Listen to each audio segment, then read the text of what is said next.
Okay, good evening, everybody, and welcome to the Virtual Tenement Museum.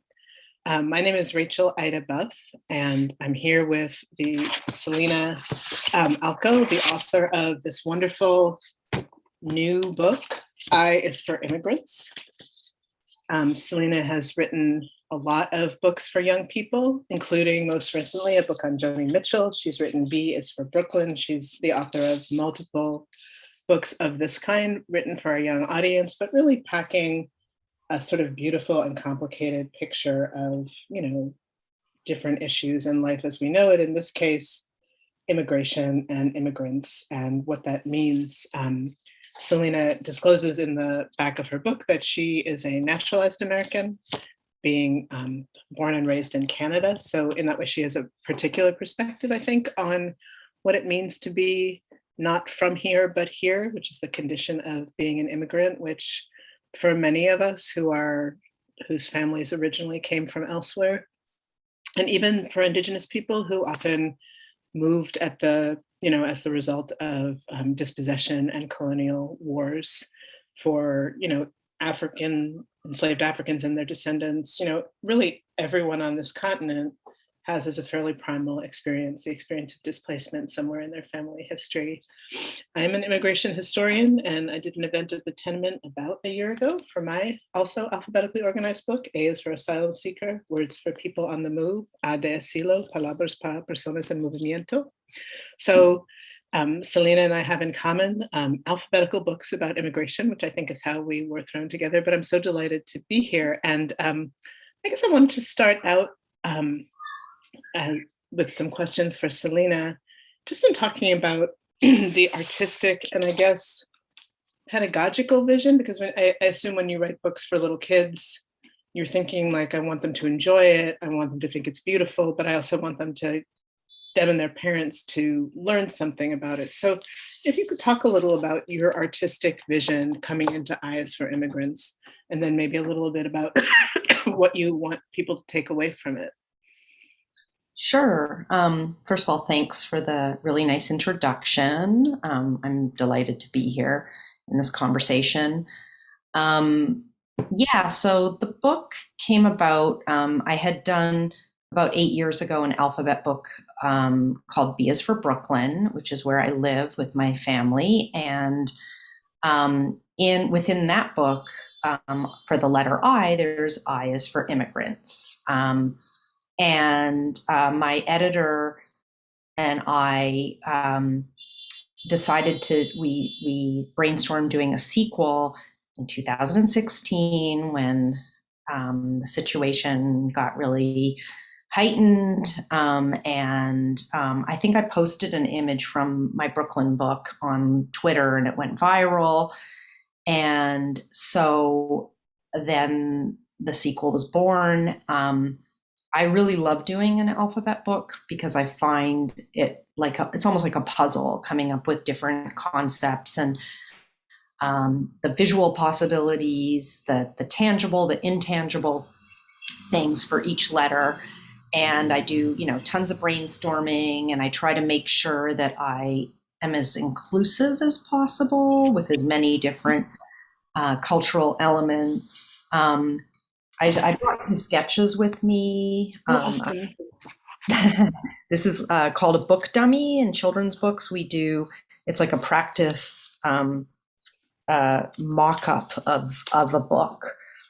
This one's a little more detailed. It's small, but I fit a lot in just in order to get the placement of usually like the composition and make sure that I don't put anything too important down the center, which is the gutter. And I can, I share this version with my editor and my art director, and we, make changes at that point. So as you can see it here, I had refugees have human rights, but in the final book, I changed it to no human is illegal, I believe. No human is illegal. And I had lots of different friends do readings of the book when it was in sketch phase, including a friend of mine who's an immigration lawyer, works for HIAS. And Immigrant Aid Society, if you don't know it, a wonderful and venerable organization. yeah, so she made that suggestion. So I tried to get as many other people to help me as possible to make it as you know, I wanted to be as correct, as respectful, honorable, and but also because it's my vision. I'm the artist and the creator. I get to choose certain things that bring me delight, or that certain foods, certain restaurants and elements. I'm just looking through. I mean, I have Yiddish from my culture. I've got a grandma and a bubby, saying, Mazel Tov to her grandson. Yes, food is a definite, like, as I was going through it, and it's sort of dinner time out here in the Midwest, and I was like, this is making me hungry. You a little. Could you take us through, like, I'm visually really struck by the tea, which has this lovely collage aspect to it. And there's things and properties, but I particularly love this, and particularly since we're at the Tenement Museum, could you talk us through a little bit this sort of historical feeling collage that you've done here? It's so beautiful. And how were you thinking about it, and how does it reflect how you think about tenements and the past? I'll hold it up. I mean, I love to use collage. I use collage in all my work. The thing I love about collage, I love to collect papers, and I like to go to flea markets, and I like things that are vintage. And so actually creating the buildings in this image, the tenements, I used a lot of vintage papers, which lend for a real feeling of that time. And I've done a couple tours of the Tenement Museum, and they were both different. I mean, I know there were different, obviously, times of occupation in the buildings. I wanted, I didn't want to get too specific, but just convey a feeling of the very narrow buildings and the sort of old, like vintagey chipped paint kind of, like I said, feeling. So yeah, collage is really an excellent medium, I find, because if I can put something down, and if I like how it looks aesthetically, I can glue it. If I don't like it, I can try something else. I can always rip something up. And I also use paint, acrylic paint. So I paint over collage sometimes, and that's why we call it mixed media, because I'm mixing the media of the papers and the paint and colored pencil. And sometimes I use sandpaper too. As you can see, the letter T has got that texture. So yeah, I love that. Well, as a historian, this of course really called out to me, a historian, and of course a huge fan of the Tenement as museum, as we all are. This image is so very much like a certain imagining of the immigrant past, and it's so beautifully conjured. And then some of the others, like even just going to R, like I love R because, I don't know, I haven't been to New York in a while, but like I think that this is more of a palimpsest of different immigrant neighborhoods, cheek to jowl, like existing in different places in the city and different times in the city. Is that right? Yeah. I mean, Manhattan's amazing. Maybe you can get rotis and Romanian food and rice and Red Huts and Russian food all in the same block. That's possible, but maybe in Queens. Possibly in Queens, the most diverse borough in the world. Absolutely. Also, when I was doing research for this book, I went on a underground food twice. I went on a Queens food tour with this group called the Culinary Backstreets. And I tasted so many delicious foods from mostly South American countries, but I did notice that there, within blocks of one another, there are you know, so many different types of cuisines from groups from all over. It's the most diverse borough in area in the world, I think, is Queens. Yeah, and I think that that's common. Like, I mean, New York is, it is the most diverse city in the country. I think Brooklyn actually is the most diverse city in the country. I think But Queens, Queens, yeah. even more so than Brooklyn. Even a place like Milwaukee, like I'm thinking of National Avenue, interestingly named, which is was historically the Polish and Central European neighborhood and has become predominantly Latinx, but we have big cohorts of very recently arrived Hmong and Rohingya and Karen folks from South Asia. And so you can find like a taco truck parked across the street from a Buddhist temple that has, and I think, and then, around the corner, there'll be an old Polish bar that, it's not in its glory days, but there are some guys that are still in the neighborhood or that drive in from the suburbs now to come see their buddies and drink there. Like, I think that's at least a quintessential American urban experience, right? Is that that layering. Yes, absolutely.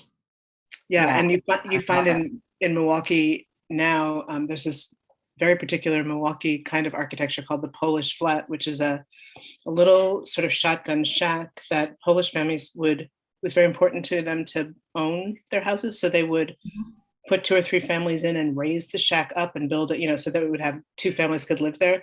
Now you find neighborhoods full of Polish flats filled with people from El Salvador or Guatemala or Mexico. It's really interesting to see, and that pastiche, which that's one of the things I really like about this book, is you capture those layers.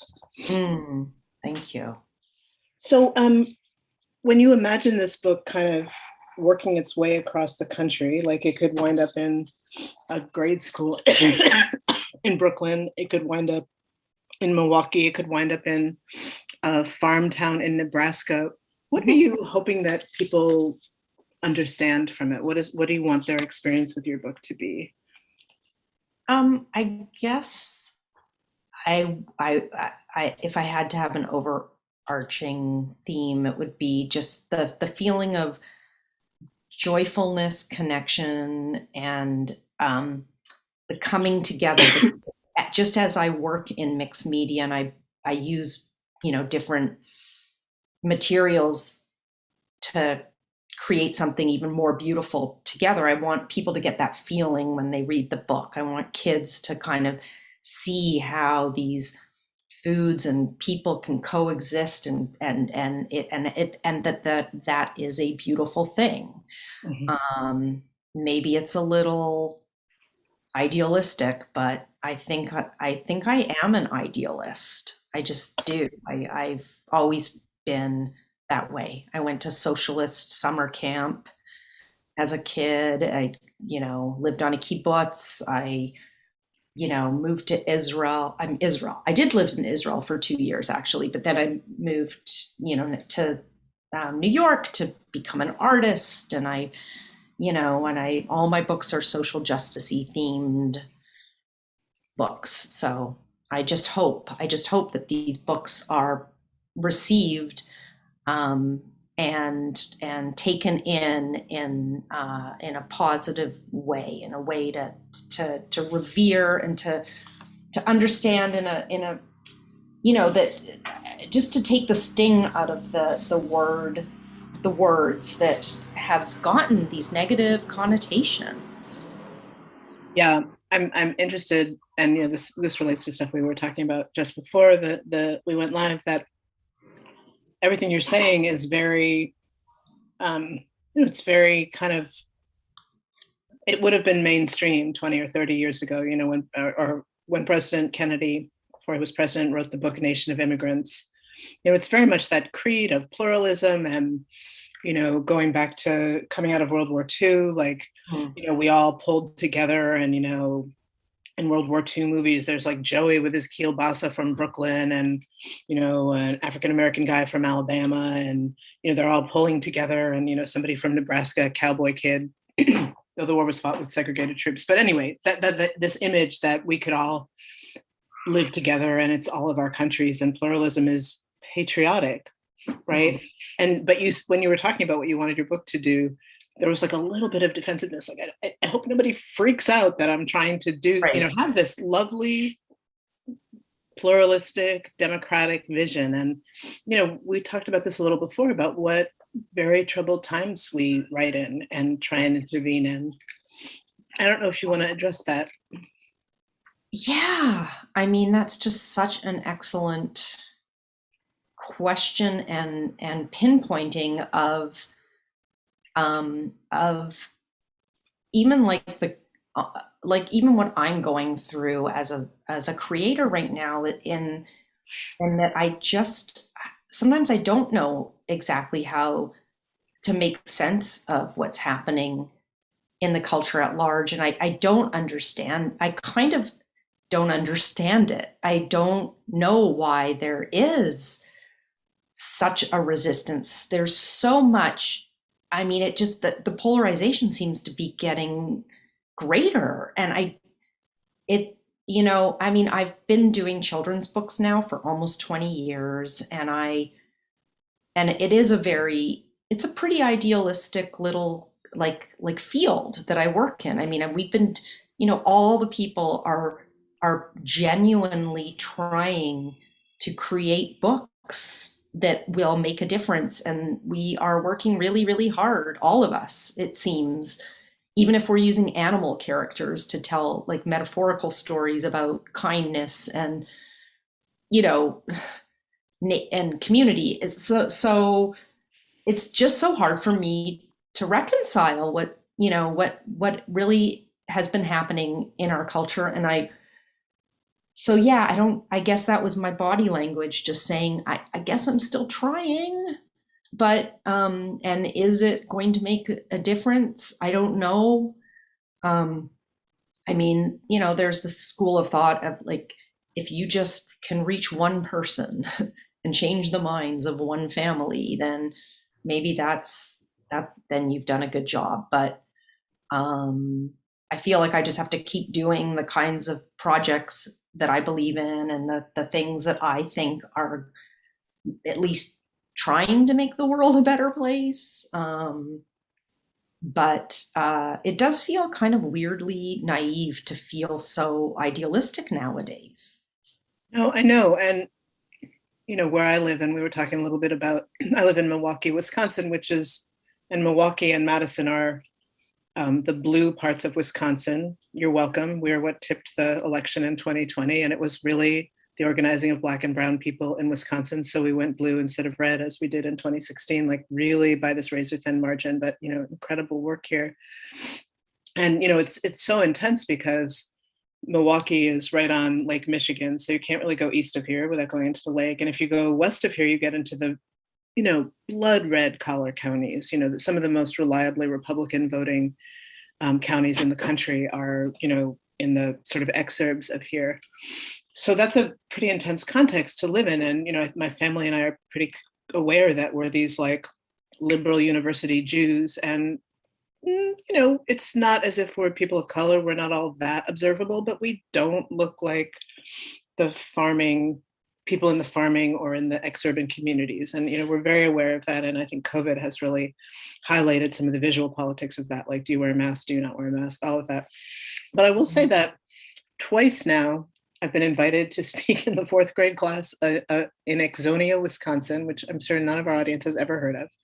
But it's a tiny farming community in red, Trump 24, Biden's a jerk country. Like, it's, that's what it's like. And it's about an hour from here between Milwaukee and Madison. And there are these 2 lovely 4th grade teachers. They have this very nice merged classroom. So it's a multi, different cohorts of kids get to share the space. And twice now they've invited me to come talk about immigration, and they're 4th graders. And so you would be better at this than I am, but I'm thrilled to be invited as a college professor and try to say something that is meaningful to 8 and 9-year-olds. And they're doing these wonderful projects where the kids look into their family histories and talk about their lives as immigrants. And it's just these 2 teachers. And I feel like sometimes they call me just for backup.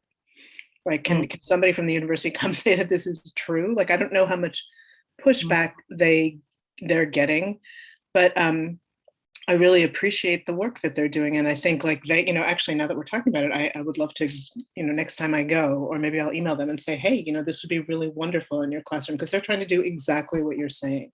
They're trying to make their kids aware that, your family might have come from Germany a long time ago, and his family might have come from Mexico pretty recently. And, maybe you have things in common. Like we don't have the same built environment of like, get a pierogi, get a sausage, get a taco, but they're trying to conjure that imagining. So I think maybe you're not wrong to think, one person, or in this case, these two teachers, and hopefully their students who seem very, they're, young people. It's so funny that there are all these debates about what young people can learn about diversity, because young people, in my experience, are pretty open, Yes. and so they're not scared of the stuff that their parents are scared of on their behalf. They're like, and I mean, I guess let me ask that as a question. Like that has been my experience with working with high school and grade school students, and mostly, excuse me, college students. Has that been your experience, that the kids are like, cool? Yes, absolutely. I mean, usually I tend to visit mostly on the East Coast, but I did a couple book festivals in the middle, mid-America. So I do believe, I think kids kind of, they understand right from wrong. Like they have a sense of justice. It's kind of innate. And I did this book, The Case for Loving, which is based on the Loving versus Virginia Supreme Court case. And it's a picture book that very simply tells this love story about Richard and Mildred Loving, and how they were not allowed, to get married, and they had to leave Virginia and go to DC and raise their family. But I use a lot of very kid-friendly language, like, first comes love, then comes marriage, but it wasn't that simple for Nice. Mildred and Richard.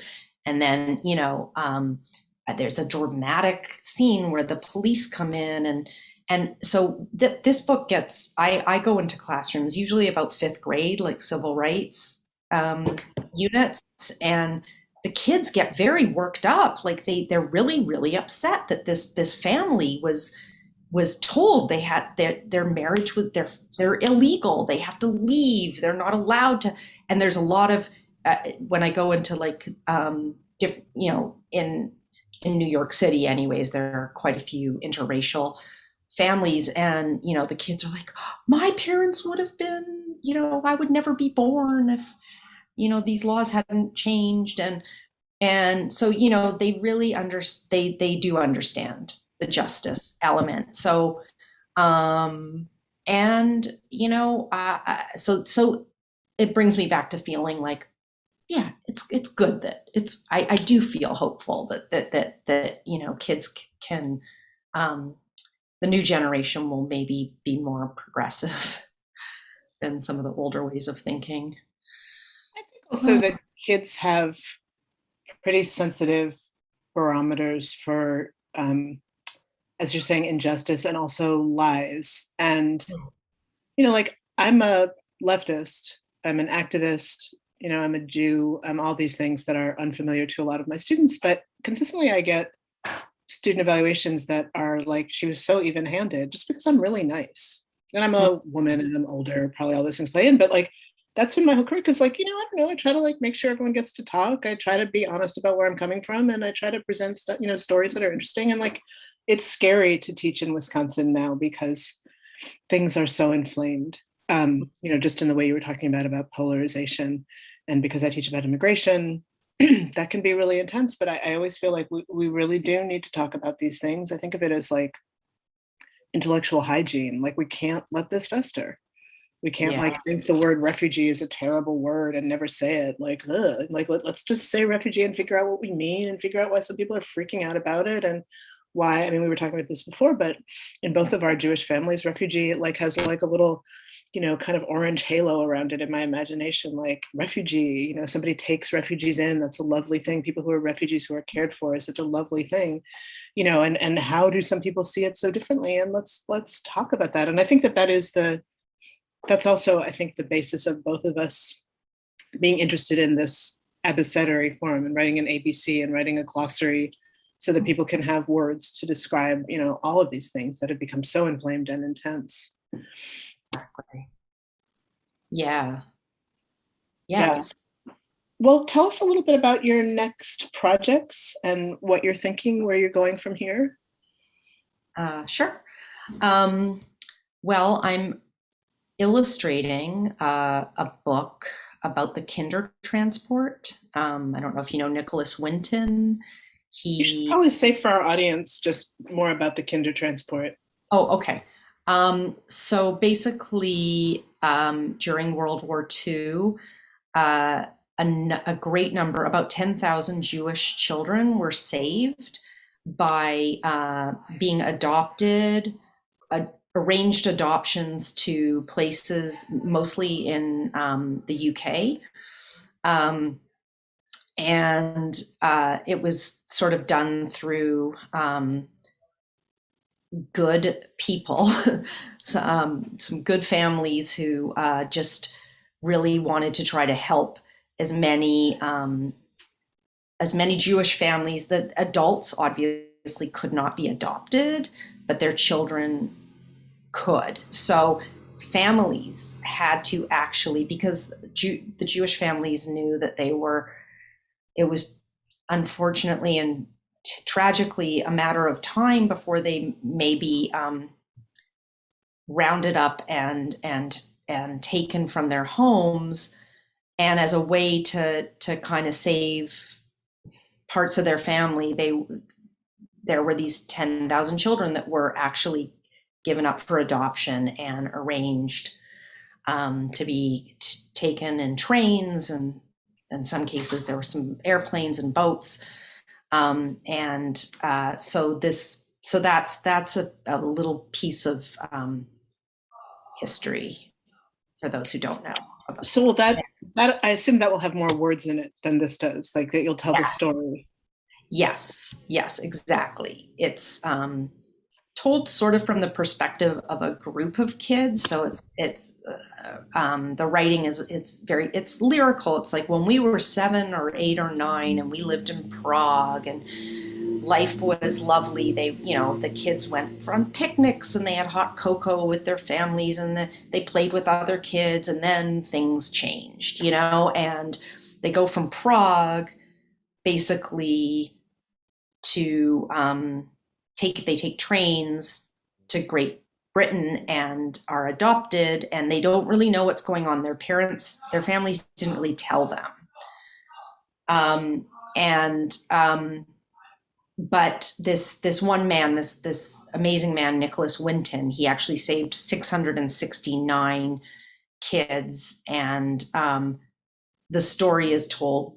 In the end, it's revealed that it was him who arranged these adoptions and everything, and he actually kept it secret from his own wife and family. It was a good deed that he just, I guess, did. So I remember really clearly when my younger daughter learned about the Holocaust in 3rd grade. It's an intense moment in a Jewish family. Yeah.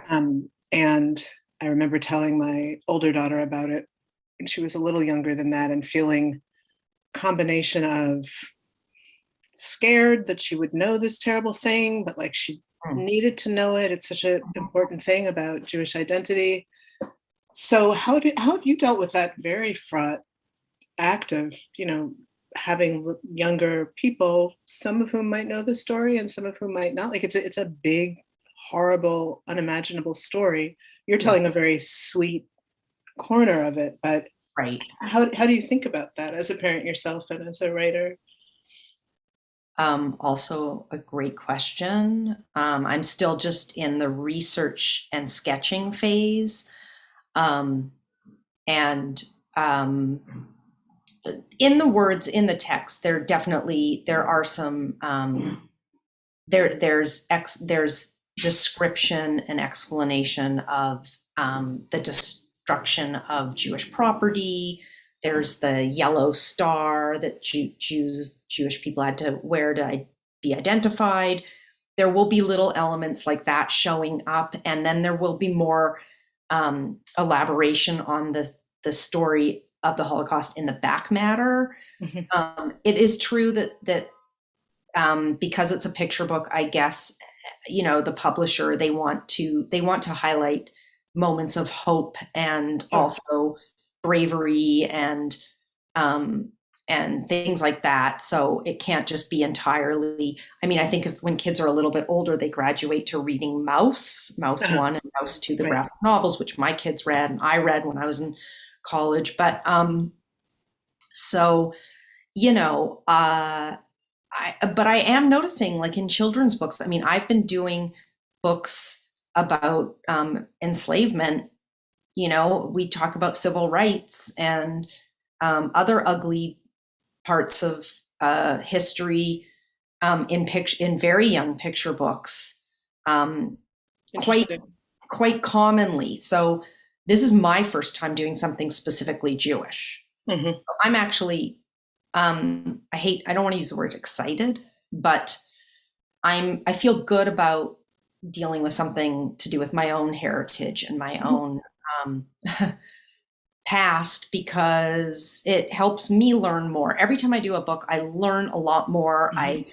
I get into it, and I feel like by my absorbing the subject and putting it out there, then I'm better. I can tell the story better, and you know, I feel closer to it. I have biracial children, so that's one of the reasons I had been doing so many books about race and racism over the years.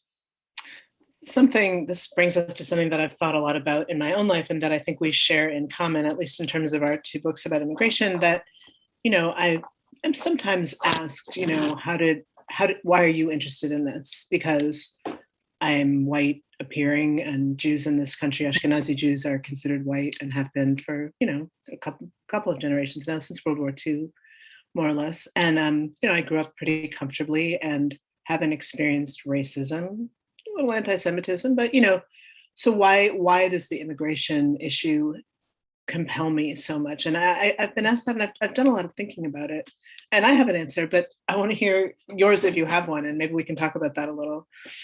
Sure. Well, actually, I don't know if you saw this part of my bio, but my father was born in Istanbul, Turkey.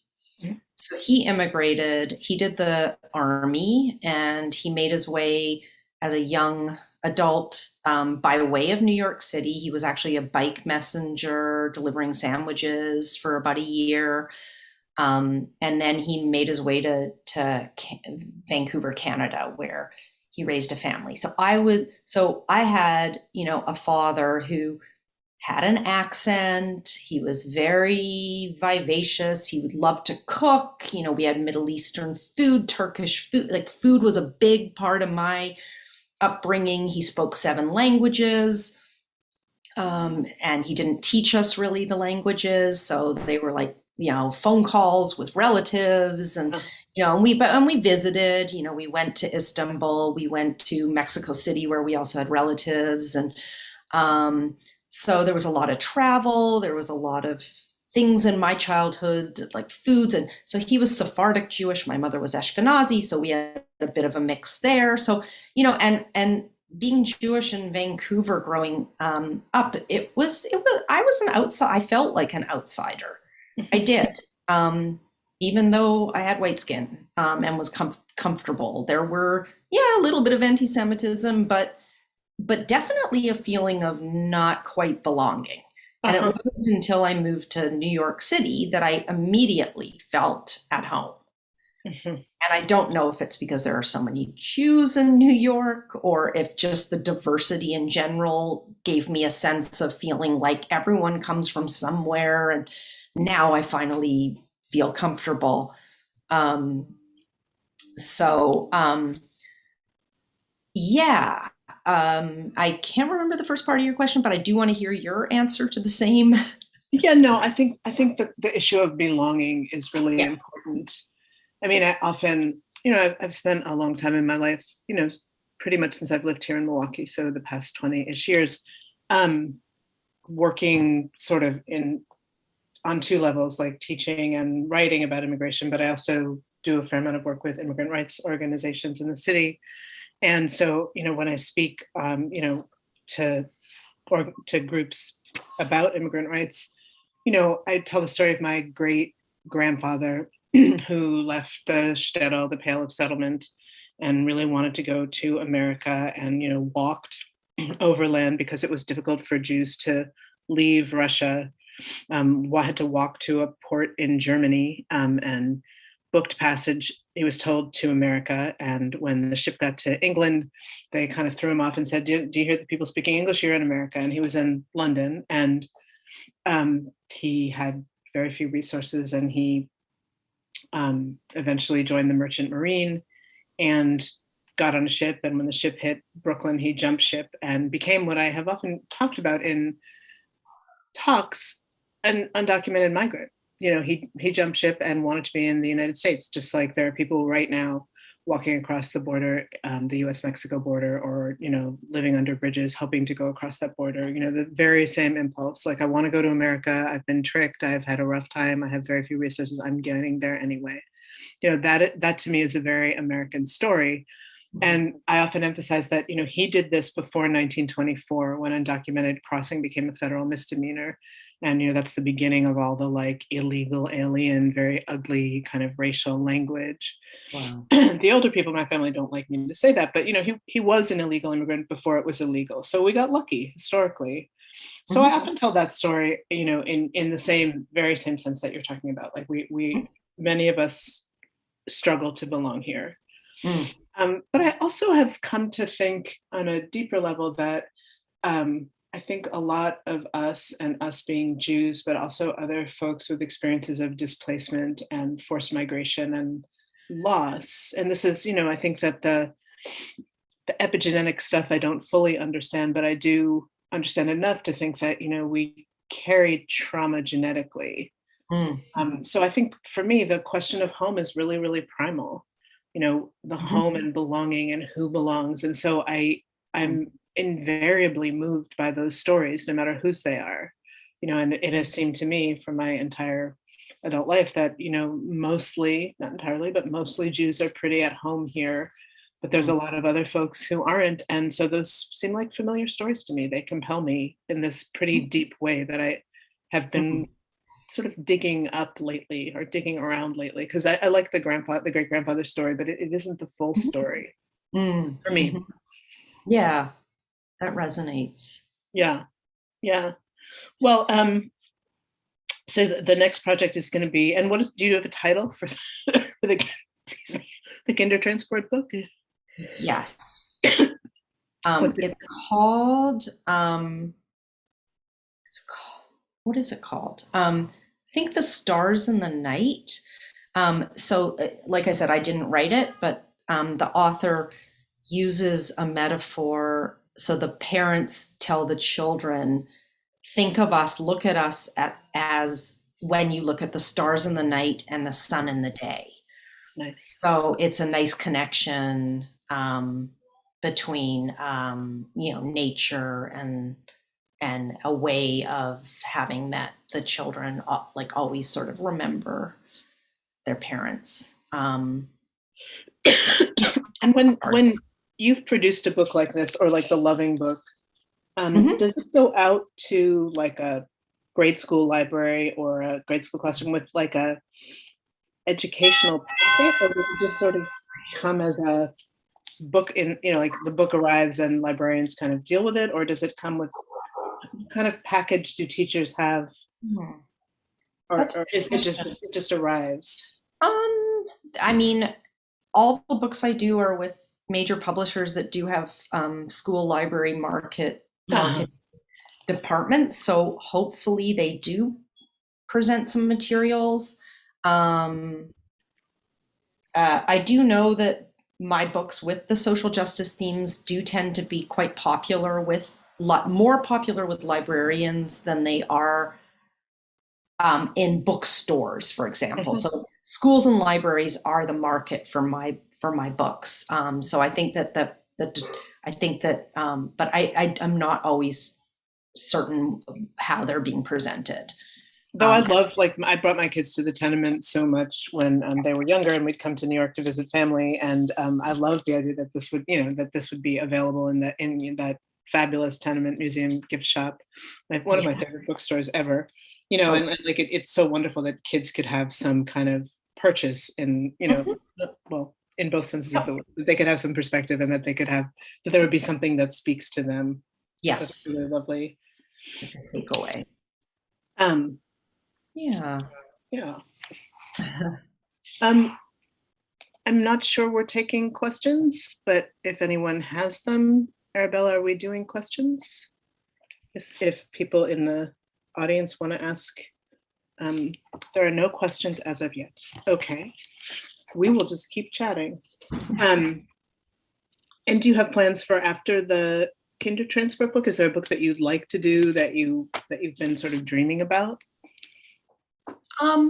I did this biography on Joni Mitchell, which was fun. And I'm thinking if I do another woman, I liked the idea of doing a female musician. She was also a visual artist, so there were some commonalities. And she's Canadian, and she overcame polio, and so there were Joni Mitchell. That's interesting. Yeah. I really dug into her childhood and found interesting nuggets that I thought would tell a good story. And the next person I want to do is Judy Blume. Oh, that's a great idea.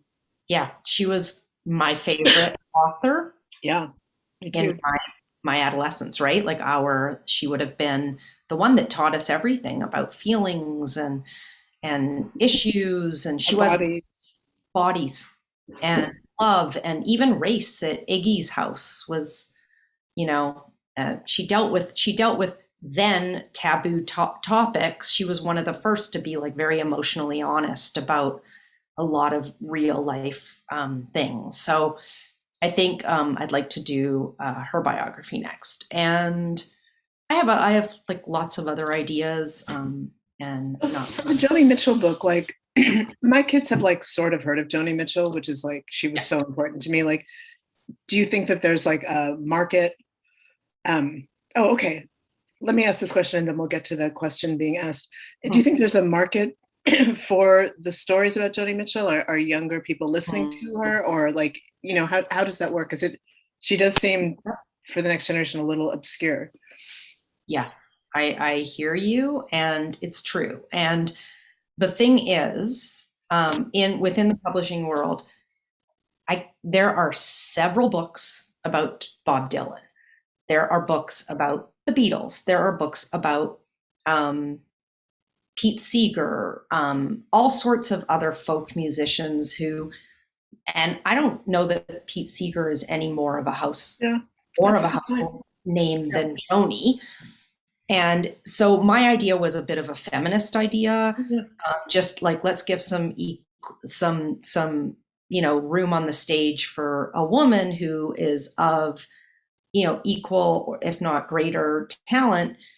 But what it really is, and the reason why these musical biographies and picture book biographies keep getting made of people who have done great things or achieved a lot, is because it doesn't really matter who they are. It's the story of how they got there.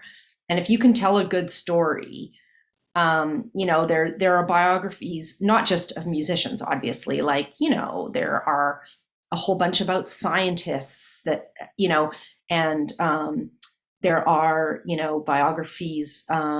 There's a great one about Jane Goodall. There's just, picture books are picture book biography field is exploding right now, and there's and editors and there is a need, I think, for children and to learn and to be inspired. So I read so much about Marie Curie and Helen Keller as a kid, because those were the women that were available to read about. Exactly. I Right. didn't become a chemist or a teacher of blind people, but just those inspirational stories, and they were really interesting too. Like, Yes, I wound up retaining all sorts of weird facts about it.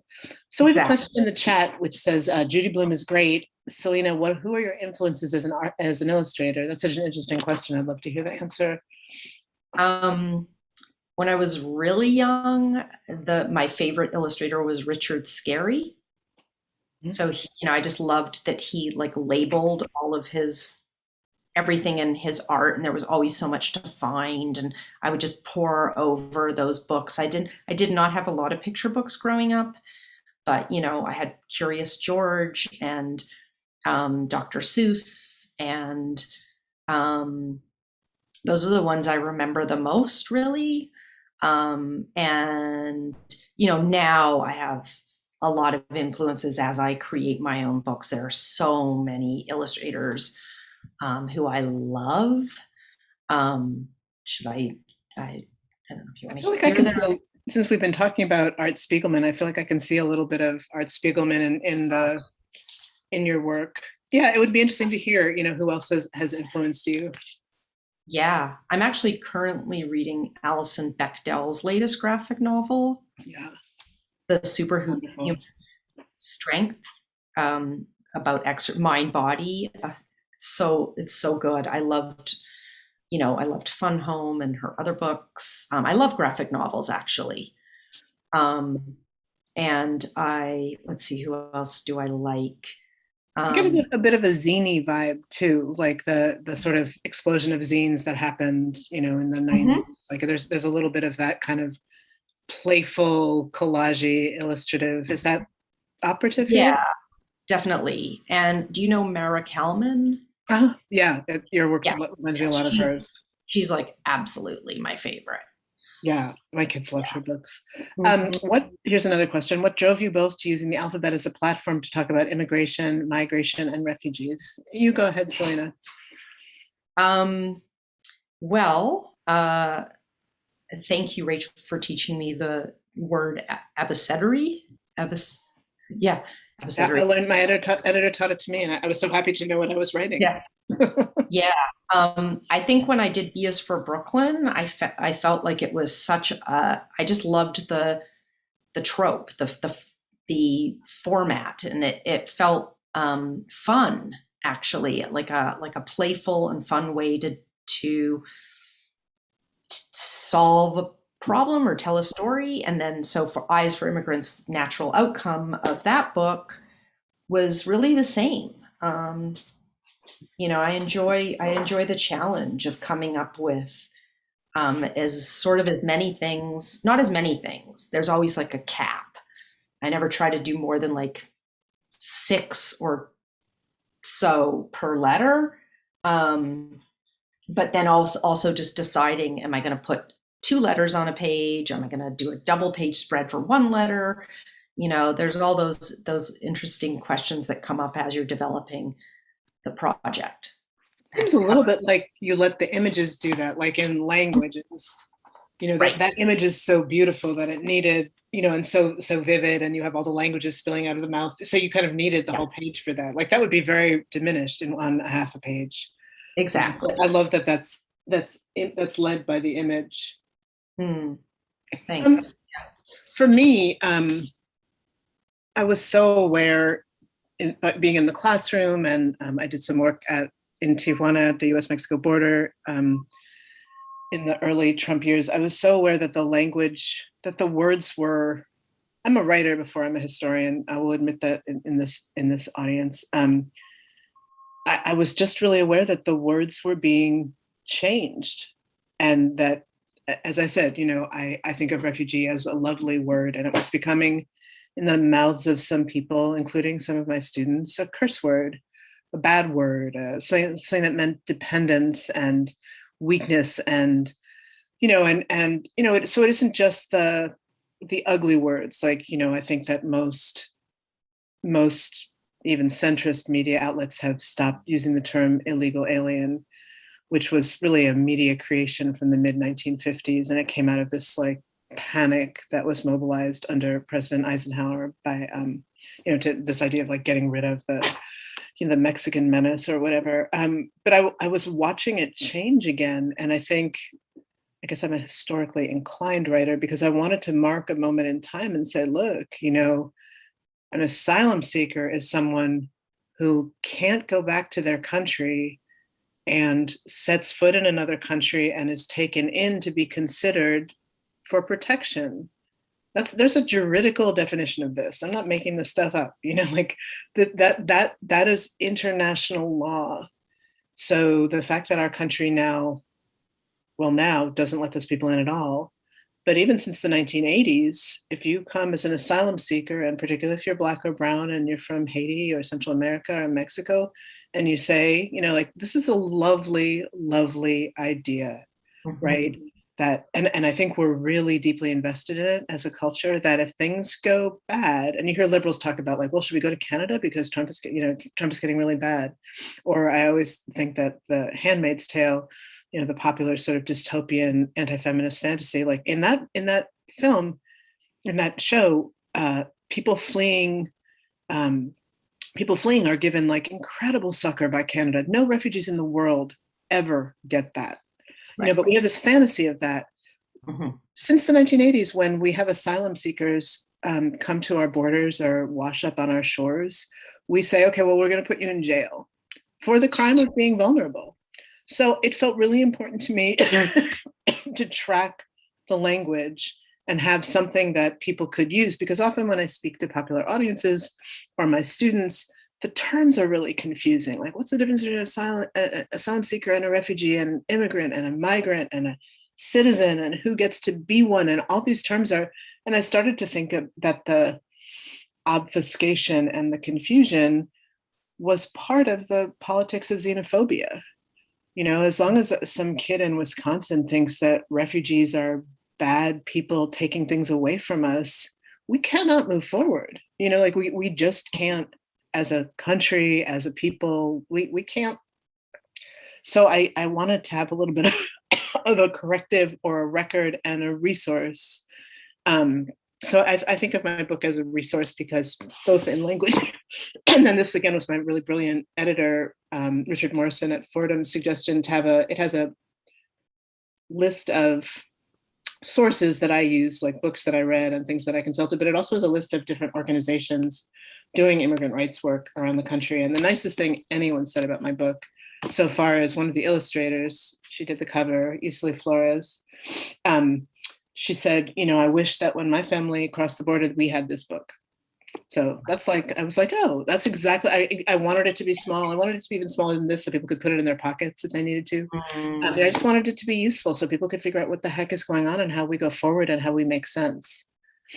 So the alphabet for me was a way of saying, like, let's just think about words. Let's go back to basics here. We've really lost our way, and so much pain is caused by that.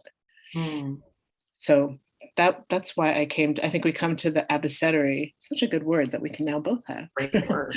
Really differently. Thank you for that. So can you talk a little bit, we have a little bit of time left, and I'd love to hear how you think about, like, what is your ideal? Like, so this book goes out, let's say I get it to my friends in Ixonia, and what's your ideal scenario for a group of people enjoying your book? What makes you happy to think about?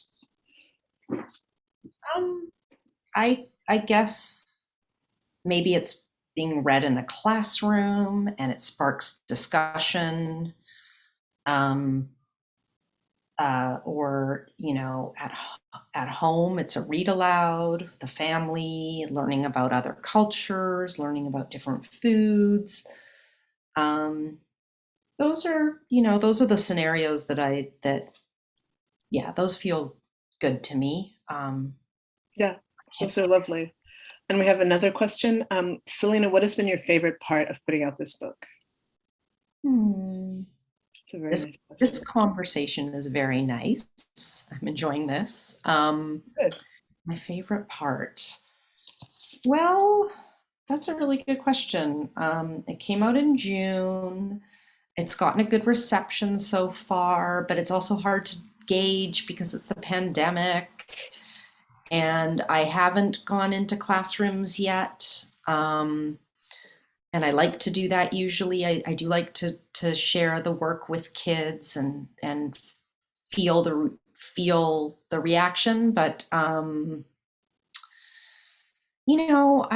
would have to say, I think okay, my favorite part, I do share. I'm of all the social media that I do, it would probably be Instagram is my favorite because it's visual. So sharing images from the book on Instagram while I was making the book was actually incredibly, and it helped fuel me. It gave me, it was like a really nice feedback loop. I got a lot of positive energy from mostly friends and colleagues, but so I felt like I was on the right track, and then even just putting out images since the book has come out has also been reaffirming and hopeful that the book will, reach audiences. And if people want to follow you on Instagram, how would we find you? Just my first and last name together, all Okay. one word. So Selina Alko, all one word? Yep. And is it the same on Twitter? It is. Unfortunately, I lost my Twitter account, but I have a new one. And so I have like 27 followers right now.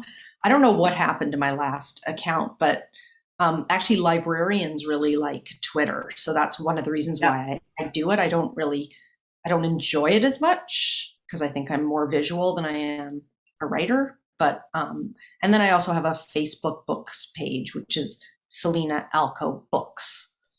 And I don't update that one as much as I should. But Instagram is really my favorite. And if you want to follow me on Twitter, I'm Rachel Ida Tweets. I did that a long time ago, and it's a little bit laughable, I know, but I've stuck with it just because it's my account. And I do, as a writer, and as a political person, I find Twitter a necessary evil. It's intense and sometimes demoralizing. But there's so many really interesting immigrant rights advocates and writers posting on Twitter that I do stay on Twitter, and I keep my Instagram mostly personal, pictures of cats and children and stuff like that.